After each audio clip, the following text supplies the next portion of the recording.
How's it going, everybody? Hope everybody's doing well. Today, I briefly just wanted to talk a little bit about humility, my concept of humility. I had an interesting experience recently. I was speaking with my kids. We were talking about humility, and I was rather surprised at what they shared with me in terms of their understanding of humility. They had felt that humility was tied very strongly with being passive, with not being engaging, with backing down, not thinking highly of yourself, low self-esteem, I think was also kind of tied into that interpretation. And I just kind of wanted to share a little bit about my own perspective and how I interpret humility and how I've tried to leverage that understanding to move forward and to do lots of, in my mind, to do lots of progressive things with my life. And I wanted to kind of get everybody else's thoughts on this too. So, but just to take a step back, when I was younger, often I was on athletics teams like football or basketball or whatever. Many of you may be able to relate to this. And you have coaches, right? And they can be very hard on you sometimes. And they are constantly trying to drill into you, by saying it over and over again, making you run all these drills, trying to get you to understand how to do things their way, saying, you can get better if you do it this way. And as a player, one of the first things that you learn is that it's the coach's way or the highway, right? So you try to suppress what you think you know, right? And learn the way the coach wants you to do it. And to me, that's humility, right? You have to take yourself and go, okay, I think I know what I'm doing, but coach keeps telling me I don't know what I'm doing, or that I should be doing it a different way to do it better. And I want to play the game next Saturday, so I better do what he says. So, so that's more of a brunt version of kind of beating humility into someone, right? So, obviously that's not how, or it shouldn't be how the world works in general. You, of course, in sports, and other very regimented frameworks, of course, that can be necessary. But when you get out into society, right, and you have opportunities to go and kind of live your own life and do things the way you want to do them, a lot of us will remember those days and say, oh, I want to, this is my chance to do it my way, right? A lot of people, are very much looking forward to be able to get out there and to do things on their own and show the world what they've got. And this is all, in my mind, this is all great. As a matter of fact, I always have this, an issue with people who kind of try to juxtapose humility and pride, because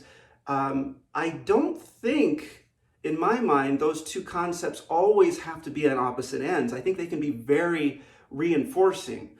When you're growing up and you're, trying to learn how to get by and how the world works at a basic level, you need to be humble, right? Because there's a lot of things you don't understand. You need to take older people's advice.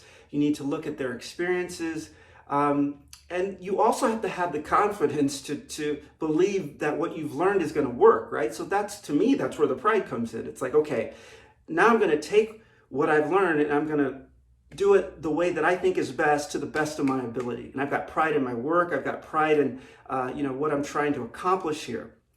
Now, when you get older, these two ways of looking at things can become, they can distance themselves mentally, I think, very easily for people, because as you get older and you learn more and more and you get more and more experiences, it's easier to fall into this belief that you know the right answer, right? And that your way is the right way. And as a matter of fact, it's very human nature, right? Because your ego wants you to be right. Your ego is that's how you protect yourself mentally, is like, yeah, I know what I'm talking about. Yeah.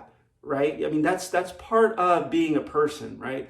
So you've got your ego. Your ego wants you to feel good about yourself, to feel right, which is fine. That's what it's supposed to do. However, I think where humility can play a very productive role, for at least it has for me, and maybe this resonates with some of you, is that if you disagree, or if you are trying to do something and you think your way is the best way to do it, you're wrong, right? I mean, let's face it. There are always ways to improve. Every great invention has been improved upon, right? Every way of doing things has been improved upon. I've got a bicycle in the corner over there. Every year, of course, there's improvements, right? And those improvements happen because people are staying humble. They are realizing, you know what? I think I might be missing something. I think there's something that could be improved upon, this concept, this idea, this model, this plan, right? So when I think of humility, I think of it more as being open-minded. I think of it as trying to glean information off of other perspectives. I think of it as always remembering that there's something that can be improved upon, no matter how good you are or you think you are at doing something, right? And then at the same time, as you learn these new concepts, right? My belief, or my philosophy around that, is that that's where pride can come in, and constructively so, right? Because as you learn new things, you have discipline, you have belief, you have drive, and you want to get things done to the best of your ability. And you have to have pride in your work, right? Because you want to appreciate, you want others to appreciate, you want yourself to appreciate these accomplishments, these creations, right? So I think that's the juxt of what I wanted to actually kind of get to, the crux of it all. In that when we think about humility, this idea of being passive, I think it doesn't do the word justice. I think humility is definitely a very powerful word. It's a very expansive word. I think it gives rise to lots of possibilities. I think it gives rise to lots of options in terms of how to resolve conflict. Humility doesn't have to be, oh, I'm gonna step down, or I'm not going to, I don't want to get in a conflict. You can have an argument, you can have a disagreement. Humility is the ability to be able to understand what someone's saying and try to see how that resonates or does not resonate, and articulate perhaps a response, and turn that into a dialogue. And if you can't do it with the person, and some people, of course, are just rude, right? They'll say something mean, and of course the first thing you want to do is say something mean back. But that's not always constructive. But what you can do is, when you do have a moment to yourself, to kind of think about, was there anything I could have gotten from that? Was there anything in what this person was saying that might have had something bearing in it that might be worthy of doing a little bit of research on my own? And to me, that's humility. To me, that is just being open to the world and understanding there's always a chance to do better.